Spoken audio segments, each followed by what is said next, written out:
وَلَتَجِدَنَّ أَشَدَّ النَّاسِ عَدَاوَةً لِلَّذِينَ آمَنُوا الْيَهُودَ وَالَّذِينَ أَشْرَكُوا۔ بزرگان محترم، عزیز نوجوان دوستوں، بھائیوں اور قابل احترام اسلامی ماؤں اور بہنوں، آج دنیا کی خبروں میں جو سرخیاں پڑھنے والے پڑھتے ہیں، دیکھنے والے دیکھتے ہیں، اسرائیل کی طرف سے فلسطینی مسلمانوں پر ڈھائے جانے والے ظلم و ستم کی داستانیں سرخیاں بنی ہوئی ہیں۔ آئیے ہم قرآن مجید کی روشنی میں قوم یہود کی خباثتیں، شرارتیں اور ان کے مکر و فریب کے بارے میں کچھ جانکاری حاصل کرتے ہیں۔ ویسے تو اللہ رب العالمین نے قرآن مجید میں ہمیں یہ بات بتائی ہے کہ اللہ تعالیٰ نے ہر قوم میں اپنا ایک رسول ضرور بھیجا ہے، لیکن اللہ تعالیٰ کا یہ قانون تھا محمد صلی اللہ علیہ وسلم کی بعثت سے پہلے تک کہ جو بھی نبی اللہ تعالیٰ بھیجتے ہیں وہ کسی مخصوص علاقے کی حد تک اور ایک محدود زمانے کے لیے اور ایک مخصوص قوم کے لیے ہوا کرتے تھے۔ جب جب نبی آتے چلے جاتے اور پھر اس کے بعد ان کے متبعین دین پر عمل کرتے ہوئے نظر آتے ہیں تو دھیرے دھیرے شیطان ان کے اندر مختلف نئی نئی چیزیں ایجاد کرا دیتا، جیسے کہ خود ہم اب دیکھ رہے ہیں کہ مسلمانوں میں بھی جیسے جیسے اسلام اللہ کے نبی صلی اللہ علیہ وسلم کے دور سے دور ہوتا گیا تو بہت سارے خرافات اور بدعات کو دین کا نام دے کر دین میں شامل کر لیا گیا۔ تو ایسے ہی ہمیشہ ہوتا آیا ہے۔ شیطان اس وقت تک جب تک کہ لوگ صحیح دین کیا ہے پہچاننے والے رہتے ہیں تو کوئی زیادہ اس کی کوششیں نہیں ہوتی ہیں، لیکن جیسے جیسے زمانہ دور ہوتا جاتا نبی کے زمانے سے تو شیطان کی کوششیں بڑھ جاتی ہیں، تو اللہ تعالیٰ پھر سے ایک نبی کو بھیجتا اور پھر وہ نبی اللہ کے بندوں کو اللہ سے جوڑنے کا کام کرتے۔ تو اس طرح سے یہ اللہ تعالیٰ کا قانون چلتا آیا کہ ہمارے نبی محمد صلی اللہ علیہ وسلم کی بعثت کا وقت آیا تو اللہ تعالیٰ نے آپ کو خاتم النبیین بنایا، اور آپ کی رسالت پر اور یہ جو سلسلہ اللہ تعالیٰ نے نبیوں اور رسولوں کے بھیجنے کا جاری کیا تھا، اللہ تعالیٰ نے آپ کو بھیج کر اسی پر یہ سلسلہ ختم کر دیا۔ یہی وجہ تھی کہ اللہ کے نبی صلی اللہ علیہ وسلم نے ہمیں یہ سب باتیں بتائی ہیں کہ موسیٰ، عیسیٰ وغیرہ بھی اگر اس وقت جب آپ نبی بنا کر بھیج دیے گئے تو اللہ کے نبی صلی اللہ علیہ وسلم کی شریعت پر عمل کرنے کے علاوہ ان کے سامنے اور کوئی چارہ نہیں ہوتا۔ ایک مرتبہ حضرت عمر رضی اللہ تعالی عنہ تورات کے کچھ کاغذات ان کو ملے اور وہ لا کر آپ کے سامنے پڑھنے لگے تھے۔ عمر نہیں دیکھ رہے تھے کہ اللہ کے نبی صلی اللہ علیہ وسلم پر کیا کیفیت ہو رہی ہے، آپ کے چہرے کا رنگ کیسے بدل رہا ہے۔ ابو بکر آئے اور انہوں نے جب دیکھا کہ اللہ کے نبی صلی اللہ علیہ وسلم کا چہرہ غصے کی وجہ سے بالکل سرخ ہو رہا ہے تو عمر کو فوراً روکا، اور اس کے بعد حضرت عمر بھی آپ کے پاس پہنچ گئے تو اللہ کے نبی صلی اللہ علیہ وسلم نے اس وقت یہی بات بتائی کہ لو کان موسیٰ حیا لما وسعہ الا اتباعی، کہ اس وقت تم تورات کا یہ نسخہ لا کر میرے پاس سامنے پڑھ رہے ہو، یاد رکھو کہ اب جب کہ میں نبی بنا کر بھیج دیا گیا، موسیٰ خود زندہ ہوتے تو ان کے لیے بھی میری پیروی کرنے کے علاوہ اور کوئی راستہ نہیں ہوتا، ان کی نبوت ختم۔ اور ویسے ہی اللہ کے نبی صلی اللہ علیہ وسلم نے عیسیٰ علیہ السلام کے بارے میں بھی بتایا کہ آپ آخری وقت میں قیامت کے قریب جب اس دنیا میں آئیں گے تو اس وقت وہ بھی اپنی شریعت کو لے کر نہیں آئیں گے بلکہ خود محمد صلی اللہ علیہ وسلم ہی کی شریعت پر عمل پیرا ہوں گے، حتیٰ کہ ان کو لوگ امامت کے لیے آگے بڑھانا بھی چاہیں گے تو وہ امامت بھی نہیں کریں گے بلکہ جو ان کا اس وقت کا امام ہوگا اسی کے پیچھے وہ نماز پڑھیں گے۔ تو یہ سب باتیں بتائی گئی ہیں ہمیں. تو اس کا مطلب یہ کہ موسیٰ کا دین بھی ختم، عیسیٰ کا دین بھی ختم، اور محمد صلی اللہ علیہ وسلم کا جو لایا ہوا دین ہے آج اسے مانے بغیر کوئی بندہ اللہ رب العالمین کا محبوب نہیں ہو سکتا، کوئی مومن نہیں ہو سکتا. اسی وجہ سے صراحت کے ساتھ اللہ کے نبی صلی اللہ علیہ وسلم نے یہ بھی بات بتا دی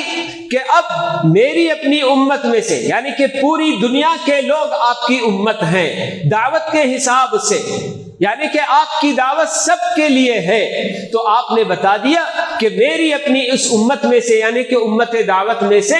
یہودی ہو کہ نصرانی ہو، میرے آ جانے کے بعد میرے بارے میں انہوں نے سن بھی لیا اور مجھ پر ایمان لائے بغیر اگر وہ مر جائیں گے تو وہ جہنمی ہوں گے، آپ نے بتایا. تو بات ہمیں یہ معلوم ہو رہی ہے کہ اللہ کے نبی صلی اللہ علیہ وسلم پر ایمان لائے بغیر کوئی مومن نہیں ہو سکتا. لیکن جب اللہ کے نبی صلی اللہ علیہ وسلم کو اللہ تعالیٰ نے اسماعیل علیہ السلام کی نسل میں سے مبعوث کر دیا تو وہیں سے یہ یہود و نصارہ آپ سے دشمنی کرتے ہوئے نظر آ رہے ہیں. ورنہ قرآن کی زبانی یہ یہود و نصارہ ہمارے نبی صلی اللہ علیہ وسلم کے نبی برحق ہونے کے بارے میں بہت اچھی طرح سے جانتے ہیں. قرآن کہتا ہے یعرفونہ کما یعرفون ابناءہم، اللہ تعالیٰ بتاتے ہیں کہ اس نبی کے بارے میں وہ ویسا ہی جانتے ہیں جیسے وہ اپنی اولاد کو جانتے ہیں کہ ہاں یہ میرا بچہ ہے، یہ فلاں کا بچہ ہے ایسے. لیکن بہرحال یہ یہود ایسی قوم کہ جن کو اللہ رب العالمین نے اپنے زمانے میں ان کے اپنے، جبکہ یہ بنی اسرائیل کے نام سے موسوم تھے، تو اس وقت اللہ رب العالمین نے ان پر بے شمار احسانات کیے، نعمتوں کی بارش اللہ تعالیٰ نے ان پر کی. مگر اس کے باوجود اللہ رب العالمین کے ہر حکم کی خلاف ورزی کرنا انہوں نے اپنا بالکل اولین فریضہ جو نہ سمجھا تھا. قرآن مجید کتنی باتیں ہمیں بتاتا ہے کہ کیا ان سے کہا جاتا ہے اور یہ کیا کرتے ہیں. اللہ تعالیٰ نے ان لوگوں کو ہفتے کے دن شکار کرنے سے منع کیا تھا، مگر یہ لوگ ایسے ہیں کہ برابر اس حکم کی خلاف ورزی کرتے ہوئے کچھ نہ کچھ کام کیا کرتے تھے کہ ہفتے سے پہلے جا کر جال وغیرہ بچھا کر آ جاتے اور ہفتے کے دن جو مچھلیاں آتی ہیں تو ان جالوں میں پھنس جاتی تھیں. قرآن یہ بھی بتاتا ہے. اور پیارے نبی صلی اللہ علیہ وسلم نے ہمیں بتایا کہ اللہ رب العالمین نے بنی اسرائیل پر جو جانور کی چربی ہوتی ہے تو اس کو اللہ تعالیٰ نے حرام کیا ہوا تھا کہ وہ چربی نہیں کھا سکتے ہیں.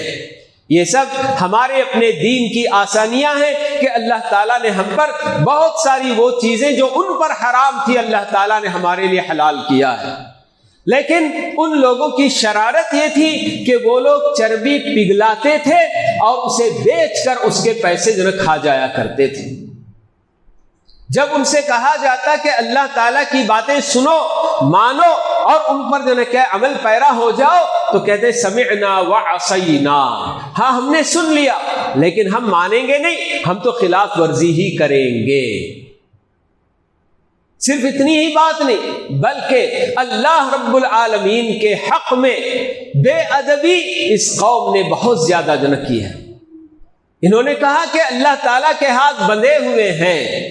ید اللہ مغلولہ ان کا جو نعرہ تھا کہ اللہ کے ہاتھ بندھے ہوئے، یعنی کہ اللہ تعالیٰ بخیل ہے، نعوذ باللہ. اللہ نے کہا کہ غلت ایدیہم ولعنوا بما قالوا بل یداہ مبسوطتان. یہ تو حقیقت میں یہ لوگ بخیل ہیں جی. اور اللہ نے کہا کہ ان کے اس کہنے کی وجہ سے ان پر اللہ تعالیٰ کی لعنت ہے. اللہ تعالیٰ کے ہاتھ تو بالکل کھلے ہوئے ہیں، ينفق کیف یشاء، اللہ تعالیٰ جیسے چاہے بالکل خرچ کرتا ہے.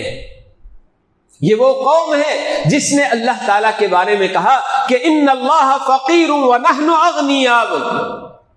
سنکتب ما قالوا. اللہ تعالیٰ کہتے ہیں کہ ہم یعنی اللہ تو فقیر ہے، ہم بہت زیادہ مالدار ہیں. یہاں تک کہنے والی یہ قوم تھی کہ اللہ رب العالمین کے حق میں بے ادبی اور نازیبا الفاظ استعمال کرنا یہ اس قوم کا اپنا جو وتیرہ اور شعار تھا. اللہ رب العالمین نے جب اس قوم سے کہا کہ تم لوگ فلسطین کی سرزمین میں سجدہ ریز ہو کر دروازے سے داخل ہو جاؤ، اور وہاں کی سرزمین میں اللہ تعالیٰ نے بے شمار رزق رکھا ہوا ہے، پھل رکھے ہوئے ہیں، وہاں سے جیسے چاہے جاؤ کھاؤ پیو. لیکن ان لوگوں نے اس کے خلاف بھی عمل کیا اور یہ کہنے لگے کہ ہاں نہیں، ہم تو بالکل اپنے سرینوں کے بل بٹکس اپنے جو نا گھستے ہوئے زمین پر سجدہ کر کے زمین اللہ اس شہر میں داخل ہونے کی بجائے اپنے چوتڑوں کو بالکل زمین میں گھسیٹتے ہوئے ویسے بالکل جو ہے کہ اس شہر میں داخل ہونے کی انہوں نے کوشش کی اور ویسے ہی کیا. اور اللہ تعالیٰ نے جب بتایا کہ حتیٰ کہو کہ تمہارے اپنے گناہ معاف کیے جائیں گے، اسے بھی بدل کر کچھ اور کہنے لگ گئے. اللہ تعالیٰ نے ان پر اتنا بڑا انعام کیا کہ جب فرعون اور اس کی اپنی قوم سے ان لوگوں کو نجات دلا کر سمندر میں راستے بنا کر ان کو سمندر پار کرایا اللہ تعالیٰ نے،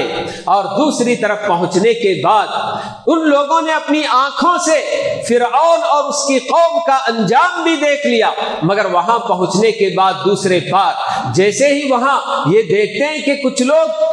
گائے کے بچوں کو اپنا جو ہے کیا معبود بنا کر ان کی پوجا کر رہے ہیں، تو موسیٰ علیہ السلام جیسے نبی موجود تھے ان کے ساتھ میں، اولو العزم پیغمبروں میں سے ایک آپ کا بھی جو شمار ہوتا ہے، مگر کہنے لگے کہ اجعل لنا الہا کما لہم آلہہ، کیا ہے موسیٰ جیسے ان لوگوں کے بہت سارے معبود ہیں، ان کے اپنے پاس ہیں، وہ ان کے پاس جا کر بیٹھ جاتے، ویسے ہی آپ ہمارا بھی ایک معبود بنا دیجئے کہ ہم بھی اسی کے پاس جا کر بیٹھ جائیں.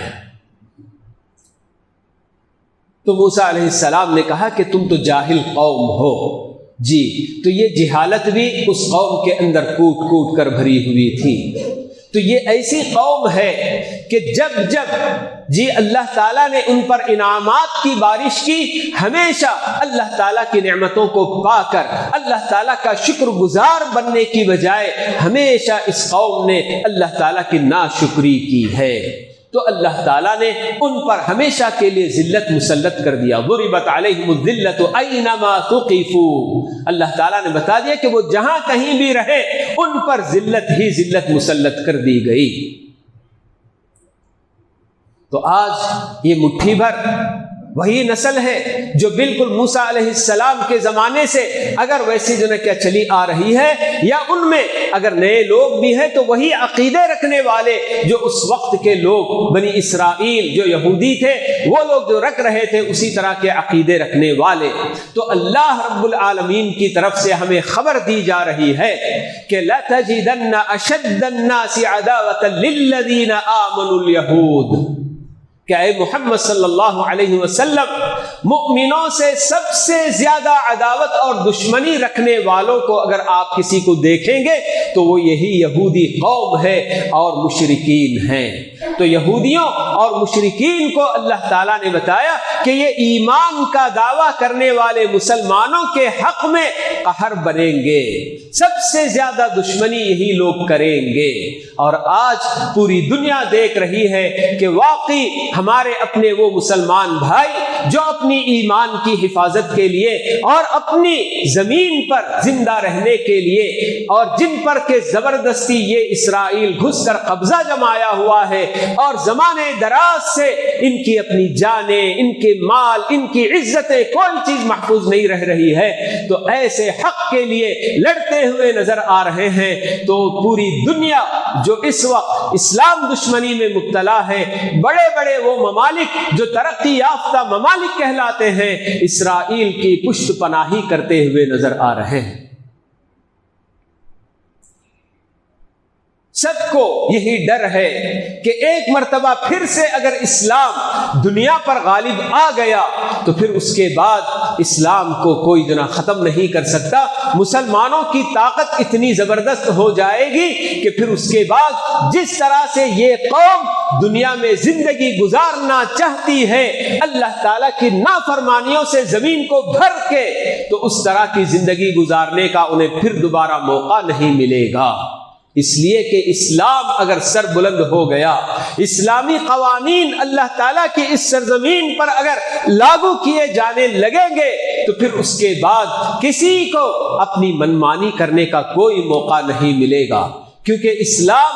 ہمیشہ یہی سکھاتا ہے کہ آپ اللہ کے بندے ہیں، اللہ کی یہ سرزمین ہے، اور اللہ کے بندوں کو اللہ کی اس سرزمین پر اللہ تعالیٰ کے احکام ہی لاگو کرتے ہوئے زندگی گزارنا چاہیے.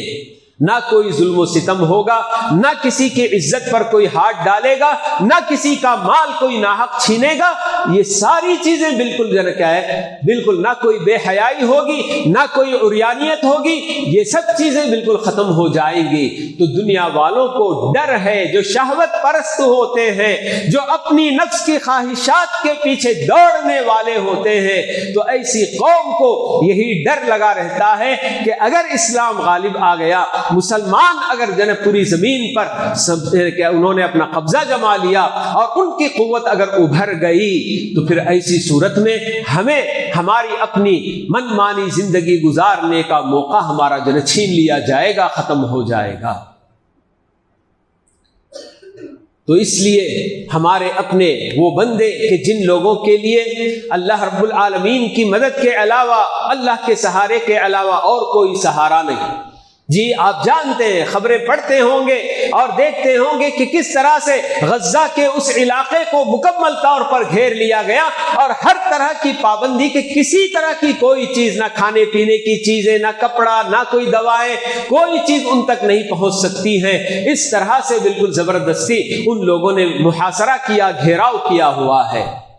لیکن بہرحال دنیا کو دکھانے کرنے کے لیے کچھ ممالک ہیں جو آواز اٹھا دیتے ہیں اور کہتے ہیں کہ ہم اس طرح کا محاصرہ، یہ بھی جو انسانیت کے ناطے ہم اس کو برداشت نہیں کریں گے. بہرحال اب کہاں تک وہ اپنے اس دعوے میں سچے ہیں اور اپنے اس نعرے میں سچے ہیں، یہ اللہ تعالیٰ ہی بہتر جانتا ہے. لیکن اللہ تعالیٰ نے ہمیں یہ بات بتا دی ہے کہ لَتَجِدَ الَّذِينَ، یعنی ایمان والوں کے لیے جو سب سے زیادہ دشمنی کا رشتہ رکھنے والے ہوں گے تو وہ یہی یہود قوم ہیں. تو پھر ایسی صورت میں یہودیوں کی جتنی بھی چالیں، یعنی کہ دنیا کے اندر جتنی خباثتیں، جتنا شر اور جو کوئی بھی حیلے بازیاں، یہ ساری چیزیں ہوں گی، تو ان سب کے پیچھے سمجھیے کہ یہودیوں کا اپنا ہاتھ ہوا کرتا ہے. سب سے پہلے دنیا والوں کو ہر قسم کے شر و فساد سے مالا یہ دینے والے یا اس سے آگاہ کرانے والے، ان کے پیچھے اگر یہی قوم بالکل جناب، تو اس لیے یہ ایسی قوم کہ ان سے کسی قسم کے خیر کی کوئی توقع نہیں کی جا سکتی ہے. تو ایسے میں ہمیں ہمارے اپنے مسلمان بھائیوں کے حق میں جی جب یہاں سے جس قدر ان کے لیے امداد وغیرہ پہنچانے کے امکانات ہو سکتے ہیں، اس میں بڑھ چڑھ کر ہمیں حصہ لینے کی بھی ضرورت ہے. اور سب سے زیادہ جو واقعی اللہ کے بندے اللہ تعالیٰ کی اس سرزمین پر اللہ کے دین کو باقی رکھنے کے لیے اپنی جان مال سب کی قربانیاں دے رہے ہیں، اللہ تعالیٰ سے ایسے بندوں کے حق میں دعا تو ہم ضرور کر سکتے ہیں. ہماری اپنی دعائیں جو رات کے آخری پہر میں اٹھ کر اگر ہم خلوص دل سے ہمارے اپنے ان بھائیوں کے لیے دعا کریں گے تو یقیناً یہ ہمارا اپنا ایمانی فریضہ ہے، جسے ہم بالکل کہ بھول جاتے ہیں. اور بہت سارے لوگ اپنی جگہ پر یہ سوچتے رہ جاتے ہیں کہ یہ تو ان لوگوں کی اپنی لڑائی ہے، ہمارا اس سے کیا لینا دینا. جبکہ ایک مسلمان کا رشتہ چاہے وہ کسی بھی جنا نسل سے تعلق رکھنے والا، کسی رگ سے رکھنے والا، کسی بھی اور دنیا کے کسی بھی کونے میں کیوں نہ ہو، ایمانی رشتہ، اسلام کا یہ رشتہ، اسلام کی یہ بھائی چارگی سب ایک جیسی ہوتی ہے۔ اسی لیے اللہ کے نبی صلی اللہ علیہ وسلم نے ہمیں یہ بات بتا دی کہ المؤمن للمؤمن کالبنیان یشد بعضہ بعضا، کہ ایک مومن دوسرے مومن کے حق میں کیسے ہونا چاہیے، جیسے کہ ایک دیوار جب اٹھتی ہے تو ایک اینٹ دوسرے اینٹ کا سہارا دیتی ہے تو تبھی وہ دیوار اٹھتی ہے۔ تو ہم اگر اس طرح سے ایک دوسرے کا سہارا نہیں بنیں گے تو کبھی ہماری اپنی دیوار اٹھ ہی نہیں سکتی ہے۔ مثل المؤمنین فی توادہم وتراحمہم وتعاطفہم کمثل الجسد الواحد اذا اشتکى منہ عضو تداعى له سائر الجسد بالسہر والحمى۔ آپ نے فرمایا کہ مؤمنوں کی مثال کہ آپس کے ان کی محبت اور آپس میں ایک دوسرے کا دیکھ بھال کرنے، ان سب چیزوں کے اندر بالکل ایک جسم کی طرح سے ہے کہ جب ایک جسم کا کوئی بھی حصہ تکلیف سے دوچار ہوتا ہے تو سارا جسم اس کے ساتھ تکلیف بھی محسوس کرتا ہے، جاگتا بھی رہتا ہے۔ ایسا تو نہیں ہوتا کہ کسی ایک ہاتھ میں کوئی تکلیف ہے تو باقی کا سارا جسم سویا رہے اور کہتے کہ بھئی تیری تکلیف ہے تو دیکھ لے، مجھے کوئی تکلیف نہیں۔ ایسا تو نہیں ہوتا ہے۔ بالکل یہ مثال پیارے نبی علیہ السلام نے مؤمنوں کی دی ہے کہ یہ مؤمنین آپسی محبت میں، آپسی ایک دوسرے کے تعاون میں بالکل اسی طرح سے ایک جسم کی طرح سے ہونا چاہیے کہ اگر دنیا کے کسی بھی مسلمان کو کوئی تکلیف ہوتی ہے تو دنیا کے دوسرے کونے کے مسلمان بھی اس تکلیف کو محسوس کرے اور اسے ختم کرنے اور اس کی تکلیف میں کیسے ہم جناب مددگار اس کے ہو سکتے ہیں کہ اس سلسلے میں ان کو سوچنے کی ضرورت ہے۔ تو بہرحال قرآن کا گہرائی کے ساتھ جب مطالعہ کرتے ہیں تو یہودی قوم کی بہت ساری خباثتیں قرآن مجید نے بتائی ہیں اور پیارے نبی علیہ السلام نے بھی ہمیں بہت ساری باتیں اس یہودی قوم کے تعلق سے بتائی ہیں۔ موسیٰ علیہ السلام کے ساتھ کتنے بد عہدیاں، عہد و پیمان کرنا اور اس کو پھر توڑ دینا، یہ بھی اس قوم کا اپنا زبردست قسم کا مشغلہ ہے۔ بار بار عہد و پیمان کرنا، وعدہ کرنا کہ ہم آئندہ ایسا نہیں کریں گے، پھر اس کو توڑ دینا۔ خود ہمارے نبی علیہ السلام کے ساتھ بھی ان لوگوں نے ایسا ہی کیا تھا۔ جب آپ ہجرت کر کے مدینہ چلے آئے تھے اور آپ کو ڈر تھا تو بہرحال آپ نے مدینے کے یہودیوں سے معاہدہ کیا ہوا تھا کہ باہر کا کوئی بھی دشمن اگر ہم پر حملہ آور ہو جائے تو آپ لوگ ہماری مدد کرنا، ہمارا ساتھ دینا۔ لیکن جنگ خندق کا واقعہ ہمیں بتاتا ہے کہ جب مکے والے اپنے اور بھی اطراف و اکناف کے سارے لوگوں کو، مشرکین کو جمع کر کے ایک بہت بڑا لشکر لے کر مدینہ پر حملہ کرنے کے لیے جب آئے تو ان یہودیوں نے اندر سے دشمنوں کا ساتھ دیا۔ اسی وجہ سے ہی اللہ تعالیٰ کا حکم ہوا کہ جیسے ہی جنگ خندق، جنگ تو نہیں ہوئی، اللہ تعالیٰ نے اسے ٹال دیا اور ایسی آندھی طوفان آئی کہ سارا لشکر وہاں سے جو کچھ بھی لایا تھا سارا ساز و سامان چھوڑ چھاڑ کے بھاگ کھڑا ہوا۔ اور ادھر جب یہ سمجھا گیا کہ ہاں مسلمان الحمدللہ جنگ ختم ہو گئی، اب کوئی خطرہ نہیں، ٹل گیا، چلو اب آرام کریں گے، اللہ کے نبی صلی اللہ علیہ وسلم جو کچھ بھی جنگی لباس آپ نے پہنے ہوئے تھے اسے اتارنے لگے تو اللہ تعالیٰ کی طرف سے جبریل آتے ہیں اور کہتے ہیں کہ محمد ابھی معاملہ ختم نہیں ہوا، آپ کہاں اتار رہے لباس؟ اپنے ساتھیوں سے کہو کہ جاؤ بنو قریظہ جو کہ یہودیوں کا ایک قبیلہ اس وقت مدینے میں آباد تھا، کہا کہ جاؤ ان کا محاصرہ کرو کہ ان لوگوں نے اندر سے رہ کر مسلمانوں کے ساتھ بد عہدی کی ہے اور معاہدے کو توڑا ہے، ان کے ساتھ لڑنا ہے۔ اور پھر ان کا محاصرہ کیا گیا، ان کو گھیر لیا گیا اور فیصلہ آخر یہ ہوا کہ ان لوگوں کو، کیونکہ نکلنے کا کوئی راستہ نہیں تھا، سعد بن معاذ رضی اللہ تعالیٰ عنہ ان کے فیصلے پر وہ لوگ راضی ہو گئے کہ سعد جو فیصلہ کریں گے ہم اس کے لیے تیار ہیں۔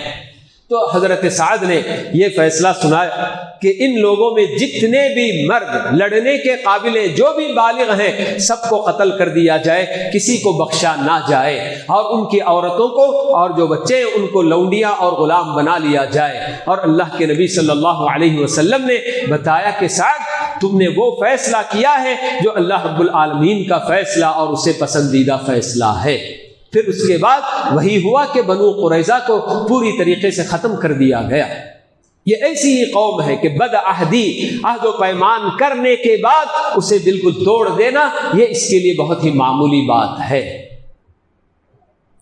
تو بہرحال بہت ساری خباثتیں ان کی ہمیں بتائی گئی ہیں۔ تو اس قوم کے لیے کبھی بھی ہمارے اپنے دل میں کوئی نرم گوشہ تو ہو ہی نہیں سکتا ہے جی، جبکہ ہمیں یہ بھی بات بتا دی گئی ہے کہ ہمارے اپنے دین کو توڑنے والی، ختم کرنے والی، جو ہمارے اسلام کے لیے نواقص جن کو بتایا گیا ہے، نواقص اسلام، یعنی کہ ایک مسلمان کا اسلام کن باتوں سے ختم ہو جاتا ہے، تو ان میں سے ایک بات ہمیں یہ بھی بتائی گئی کہ کسی مشرک کو مشرک نہ سمجھنا، جبکہ اللہ تعالیٰ نے اس قوم کے حق میں مشرک ہونے اور کافر ہونے کا فیصلہ بالکل سنایا ہوا ہے۔ قرآن مجید میں اللہ تعالیٰ نے یہ سب باتیں بتا دی ہیں۔ تو اس کے باوجود بھی یہودیوں کے لیے کوئی اگر اپنے دل میں نرم گوشہ رکھتا ہے یا اس قوم کو مشرک اور کافر نہیں کہتا ہے، تو پھر اس کا اپنا اسلام بھی خطرے میں پڑے گا۔ تو کسی بھی مشرک کو اور اس کے کافر کو، جو اس کا ظاہری عمل ہے اس کے حساب سے اس کو مشرک ہی سمجھنا چاہیے، اور اگر اسے اچھا بھی سمجھے کہ ہاں وہ جو کر رہا ہے وہی اچھا ہے، تو تب بھی ایک مسلمان کا اسلام بالکل خطرے میں ہے اور وہ اسلام سے نکل جائے گا۔